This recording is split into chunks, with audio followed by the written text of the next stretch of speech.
Hey everybody, quick update on the 262. Got this thing back together. A while back I had actually built a intake block here for my 257 that has a 262 top end on it. And I didn't end up using it, so I kept getting an air leak right here with the factory intake. Of course that's a problem area on these damn things, but anyways, ended up making my own gaskets.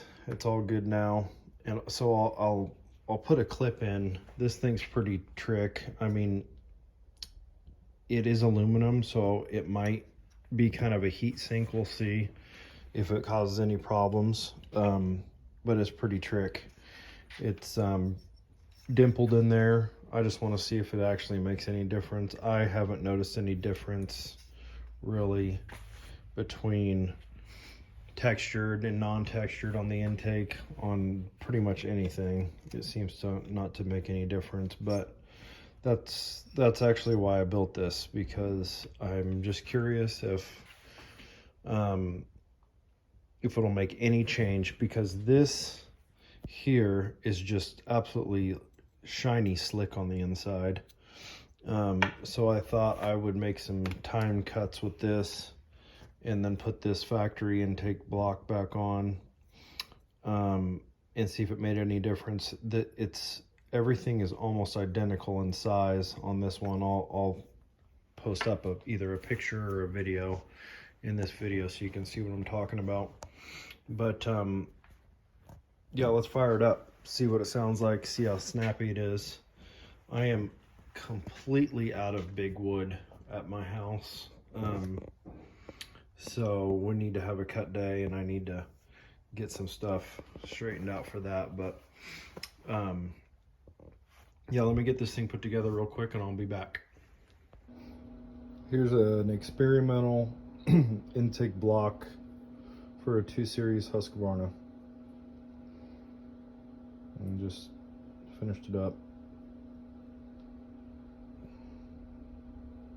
Probably going to be a heat sink, but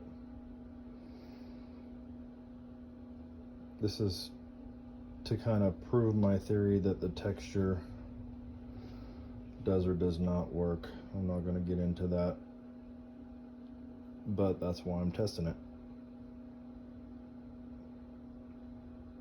Like, subscribe, got more coming. Thanks.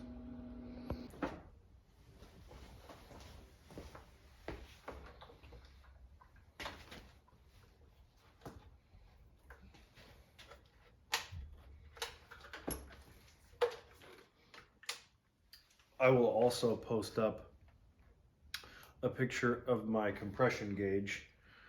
This thing has like 250 psi of compression. It's a little fucking much, but I mean it is. It's just, we might end up throwing a base gasket on it if it's just an absolute bitch to get started.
pulls like, after it's warming up, still pretty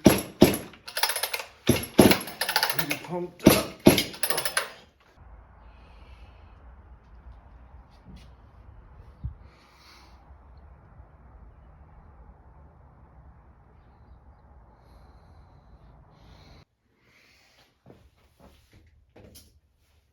Alright guys, I am back. I had to get this 261 down. We're gonna have a little race off between these two. And I think I have a feeling that this thing might just disappoint this 262. This has a 262 piston in it and a gutted muffler.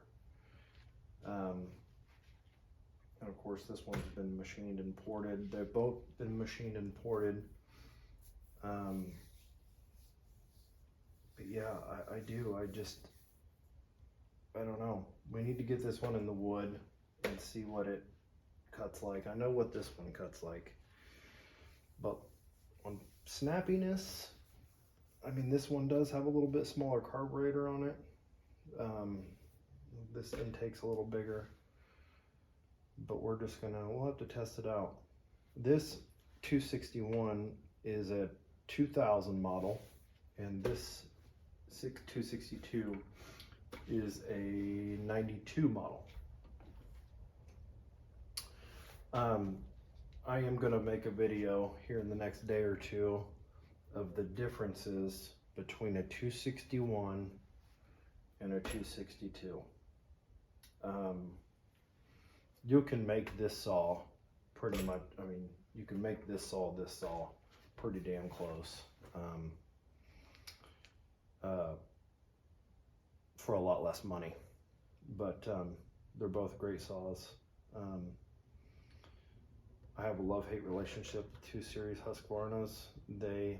I call these, this might irritate some Husqvarna fans, but I call these controlled air leak saws because the intake, they just constantly, I feel like trying to get them perfectly sealed up between the carburetor and the cylinder is a chore.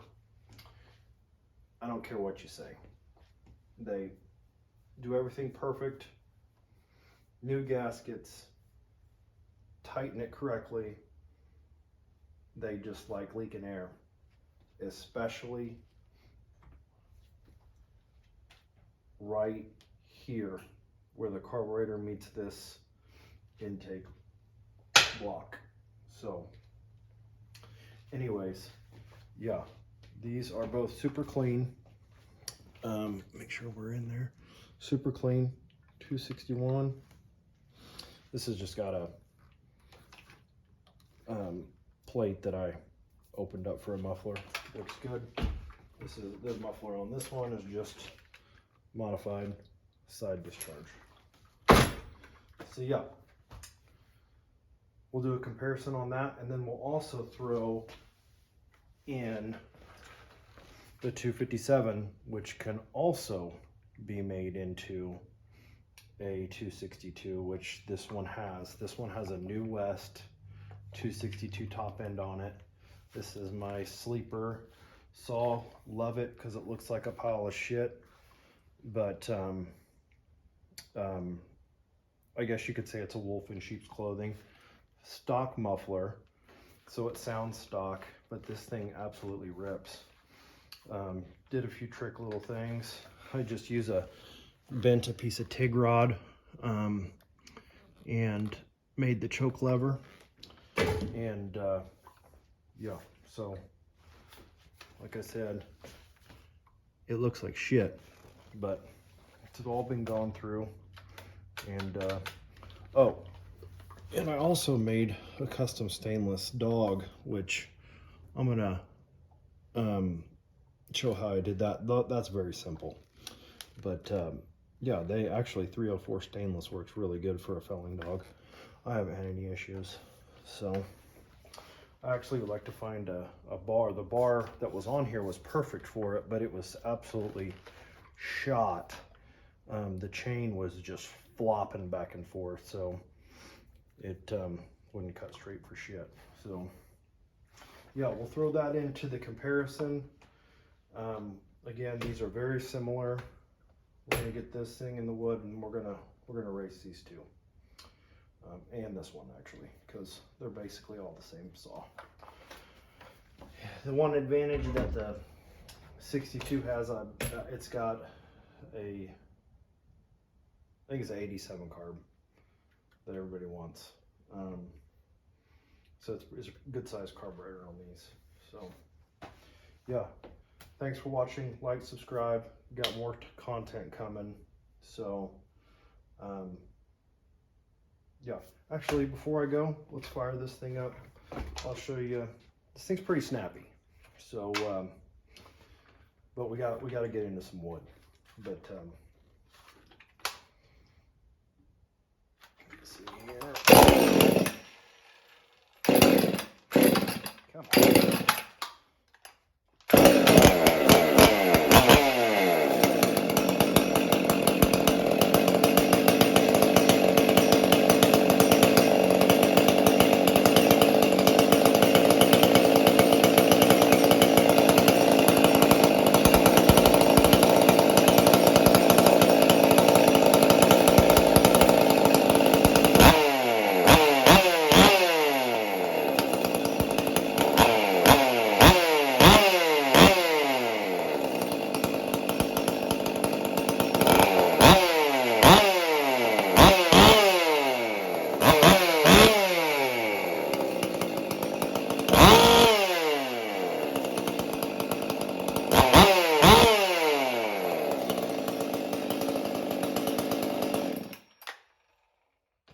Snappiness, I think that's got more snap. But that doesn't mean shit until you cut with it.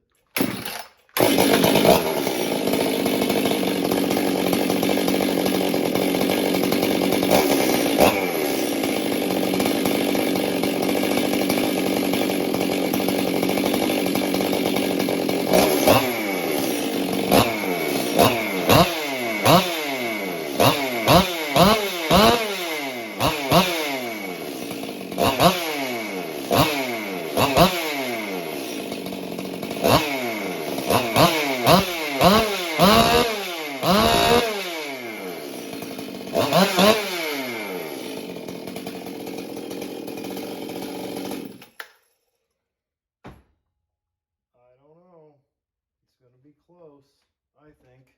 One other thing I did notice, I put that's supposed to go right there. I wasn't paying attention. Anyways, thanks for watching. Like, subscribe. I'm getting ready to build the titanium muffler cover for my MS400. If you didn't see that short, that's coming up. I'm going to do that, I think, tomorrow or the next day. And then I'm actually getting ready to do a little quick video on a nasty little 350 that I built that has a 372 carburetor on it. So thanks for watching.